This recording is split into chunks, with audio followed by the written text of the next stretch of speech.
मेरे बच्चे, मैं यह संदेश किसी के माध्यम से तुम्हें भेज रही हूँ।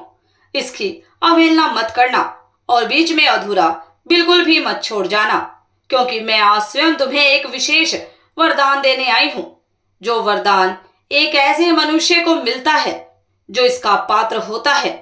क्योंकि तुम इस वरदान के पात्र हो, इसलिए मैं तुम्हें इस संदेश के माध्यम से बोल रही हूँ कि तुम बहुत तरक्की करोगे जीवन में। तुम अपने सारे सपने पूरे कर पाओगे अपनी मेहनत से। जिस प्रकार तुम्हारे मन में कोई मैल नहीं है, उसी प्रकार तुम अपने कर्तव्य से, अपने कर्मों से भी कभी मुंह नहीं फेरते। तुम जानते हो कि तुम्हारा परिवार तुम्हें ही चलाना है। बहुत से लोग हैं जो तुम्हारे काम में त्रुटि ढूंढते हैं, कमियां ढूंढते हैं, तुम्हें दुख देने वाली बातें बोलते हैं। मेरे बच्चे, मैं जानती हूँ कि तुम अपने सामर्थ्य के अनुसार जो हो सके वह कर रहे हो और करते आ रहे हो। यह भावनाएं तुम ही समझ सकते हो कि तुमने कितनी मशक्कत की है, कितनी कठिन मेहनत की है, तब जाकर तुम इतना कुछ कर पाए हो। तुम अपने परिवार के लिए निस्वार्थ भाव से उनकी हर इच्छा पूरी करते हो, उनकी हर असुविधा को सुविधा में बदलने के लिए मेहनत करते हो। तो यह मेहनत जाया कैसे हो सकती है? इसका फल तो तुम्हें मिलना ही है। मेरे बच्चे, तुम्हारा जो आकर्षक चरित्र है वह लोगों को बहुत जल्दी आकर्षित कर लेता है। तुम एक सकारात्मक ऊर्जा का स्रोत हो। तुम जहां भी जाते हो अपनी सकारात्मकता फैलाते हो, जिस कारण लोग तुमसे बहुत जल्दी प्रभावित हो जाते हैं और तुम्हारी तरफ वह भी सकारात्मक होने का प्रयास करते हैं।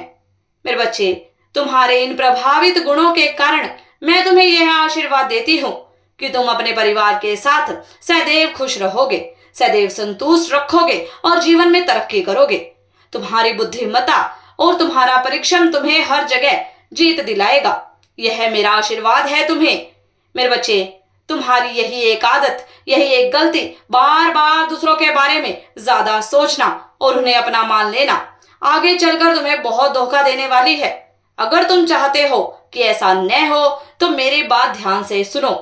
तुम बार बार क्यों भूल जाते हो कि इस दुनिया में सबसे ज्यादा कष्ट वही लोग देते हैं जो हमारे सबसे करीब होते हैं और जिनके लिए हम दिन रात सोचते हैं, जिनकी खुशियों के लिए हम अपनी खुशी भी कुर्बान कर देते हैं। वही लोग हमारे आंसुओं की सबसे बड़ी वजह बनते हैं। यह जीवन का कड़वा सच है। मेरे बच्चे, अगर तुम्हें सोचना ही है तो अपने भविष्य के बारे में सोचो। अपने जीवन को सुंदर और सफल बनाने के लिए रास्ते खोजो, नए अवसरों की ओर कदम बढ़ाओ। क्योंकि अगर तुम बार बार यह सोचते रहोगे कि लोग तुम्हारे बारे में क्या कह रहे हैं, क्या सोच रहे हैं, तो तुम सिर्फ दुख और निराशा ही पाओगे। दुनिया तो तुम्हारी परवाह नहीं है। सबको सिर्फ अपनी जिंदगी और अपने फायदों की चिंता है। तुम्हारी एक और बात जो बार बार तुम्हें धोखा देती है तो वो यह है कि तुम किसी से कुछ पल की बातचीत करते ही उसे अपना मान लेते हो। यह तुम्हारा कोमल स्वभाव है, लेकिन यह स्वभाव बार बार तुम्हारे मन को चोट पहुंचाता है। इसलिए मेरे बच्चे, अब समय आ गया है कि तुम थोड़ा संभल जाओ। किसी के लिए बहुत ज्यादा सोचने से पहले अपने लिए सोचो, क्योंकि तुम्हारे भले के बारे में इस संसार में कोई और नहीं सोचेगा। सिर्फ और सिर्फ तुम ही सोच सकते हो। अपनी ऊर्जा, अपने विचार और अपने सपनों को उन लोगों या बातों में मत खो जो तुम्हारे लिए नहीं सोचते। अपने आप से प्यार करना सीखो, अपने भविष्य के लिए मेहनत करो। यही तुम्हारे जीवन को सार्थक बनाएगा। मेरे बच्चे, मैं हर वक्त तुम्हारे साथ हूँ। सदा खुश रहो, तुम्हारा कल्याण हो। इस संदेश को सार्थक करने के लिए 10-10 अवश्य टाइप करें। अगर आप भी माता रानी पर भरोसा करते हैं तो मेरी इस वीडियो को लाइक, शेयर, सब्सक्राइब करें और माता रानी का आशीर्वाद प्राप्त करने के लिए जय मां काली अवश्य टाइप करें। धन्यवाद।